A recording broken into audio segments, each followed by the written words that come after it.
Oi, o meu nome é Mari e juntamente com Alan Lúcio irei apresentar o trabalho sobre orientação a objetos para a disciplina de PLP, Paradigmas de Linguagem de Programação.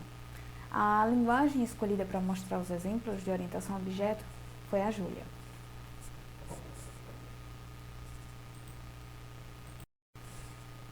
Aqui temos o roteiro da apresentação.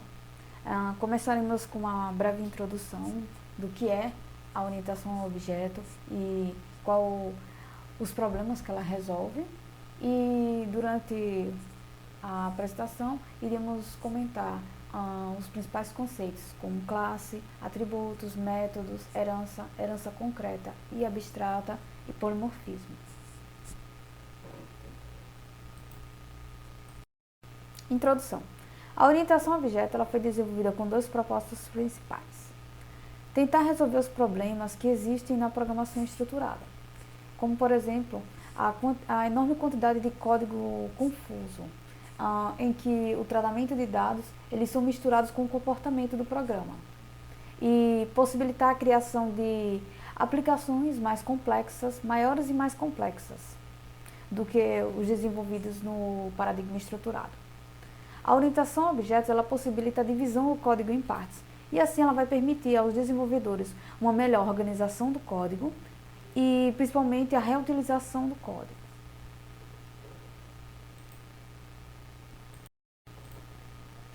Agora vamos tratar de orientação a objetos em Julia.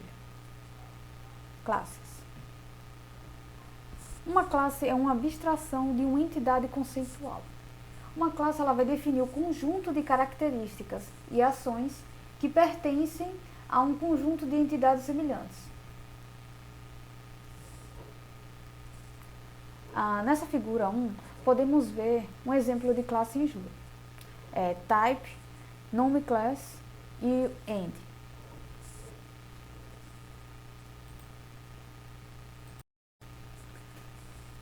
Atributos. Os atributos eles definem as características de um conjunto de objetos.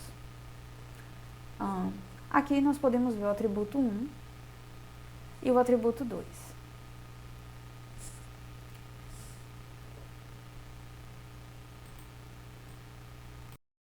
Métodos. Os métodos eles fornecem um comportamento aos objetos. Com isso, as entidades instanciadas podem realizar ações. Nesta figura temos um exemplo de método escrito em Julia.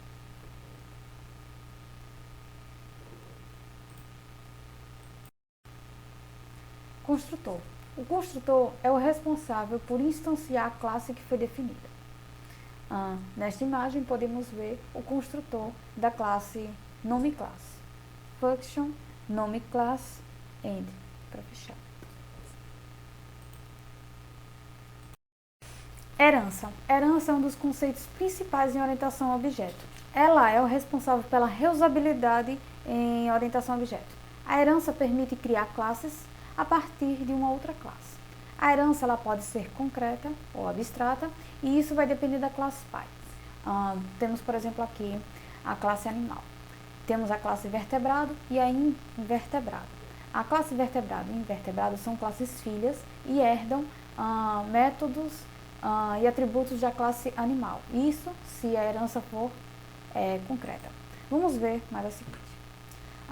Na herança concreta, as classes filhas elas vão herdar métodos e atributos da classe pai. Julia ela não implementa esse tipo de herança. Vamos ver a herança que Julia implementa, a abstrata. A herança abstrata em Julia é diferente, pois ela não permite declarações de atributos ou de métodos e fica limitada a ser uma interface. Podemos ver aqui na imagem um exemplo de como funciona a herança abstrata em Julia. Temos aqui a classe, nome classe, e ela vai implementar essa interface ABS. Polimorfismo. Polimorfismo é o princípio pelo qual duas ou mais classes derivadas de uma mesma superclasse podem invocar métodos que têm a mesma identificação, mas comportamentos distintos. Em outras palavras, polimorfismo se refere à capacidade de objetos responderem de formas diferentes a uma mesma requisição. Podemos ver aqui na imagem um exemplo de como utilizar polimorfismo em Julia. Mais adiante, será explicado o polimorfismo na prática, na explicação do código que o Alan vai explicar agora. Bom dia, pessoal. Meu nome é Alan. Eu vou dar continuidade à gravação dessa videoaula que vai falar sobre os fundamentos de orientação a objeto em Julia, né? Vocês devem ter acompanhado até agora, onde a Mari Klein já mostrou de modo mais formal essa relação. Pois bem, essa segunda parte é um pequeno código, certo? Onde eu vou tentar exibir para vocês como se declarar uma classe em Julia, como utilizar a interface, né? E todos os conceitos eu vou tentar mostrar para vocês na realidade aqui nesse código e vou executar um código bastante simples só para mostrar para vocês como que funciona, certo? Pois bem, aqui nesse código, né? Primeiro eu vou explicar para vocês. Como vocês podem ver, logo de início eu tenho duas declarações abstratas, certo?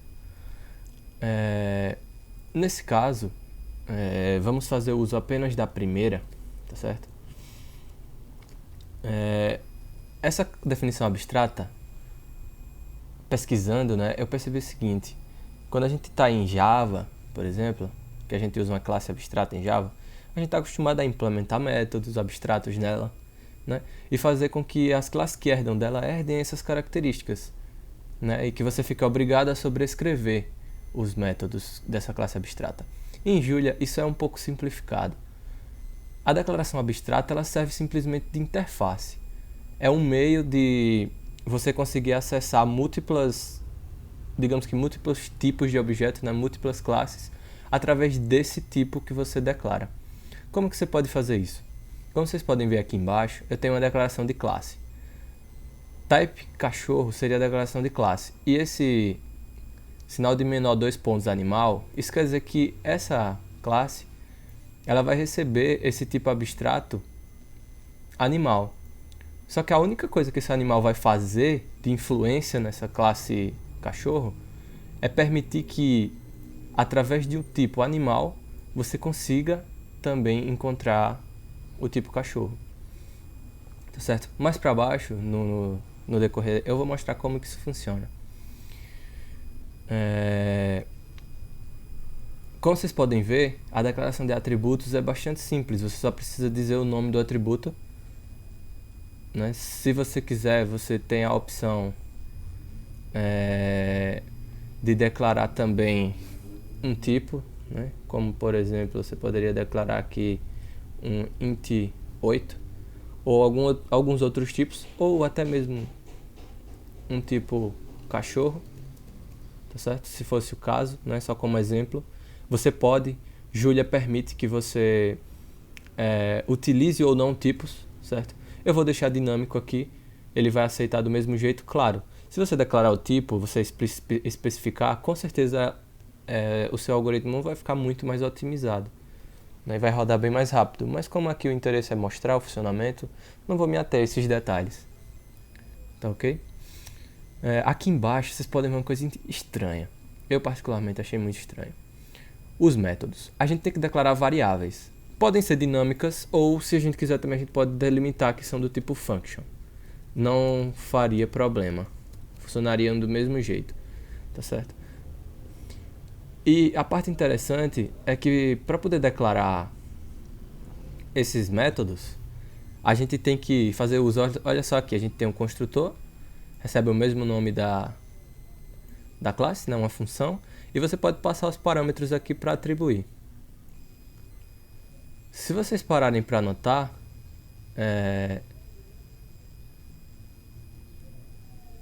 a declaração dos métodos eu tenho que fazer dentro desse construtor. Eu tenho que primeiro pegar a minha própria instância, né? Uma instância nova, eu tenho que pegar uma nova instância de cachorro, e a partir dela eu tenho que atribuir na variável getRaça uma função.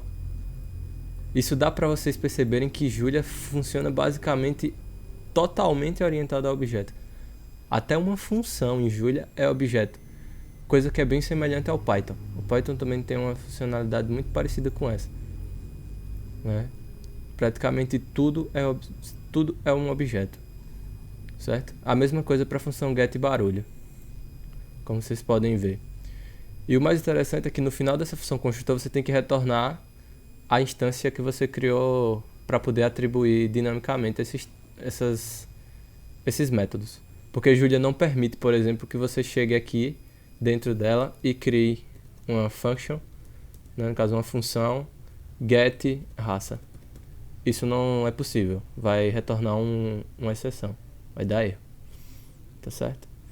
Então, Julia meio que lembra uma mistura de Python com JavaScript na declaração de funções, né? É bem diferente. Aí, como vocês podem ver, eu declarei aqui a classe cachorro e aqui embaixo eu declarei uma classe gato. Eu fiz isso basicamente para mostrar como que a gente pode usar esse tipo animal para acessar essas duas classes, tá certo? Uma coisa interessante e importante de dizer, Julia não permite a herança de tipos concretos. Por exemplo, eu não poderia criar um tipo animal com já algumas características como nome, idade e raça e fazer gato e cachorro herdarem dele esses atributos. Infelizmente, Julia não permite esse tipo de herança. Para fazer algo do tipo, você teria que fazer algumas gambiarras e por conta disso eu preferi mostrar do modo puro mesmo como que a linguagem Julia funciona, certo? Essa classe gato, ela tá exatamente igual à classe cachorro, certo? A única diferença nela é o print, que na de gato ele vai printar um miau e na de cachorro ele vai printar o au, né? O latido. Tá ok?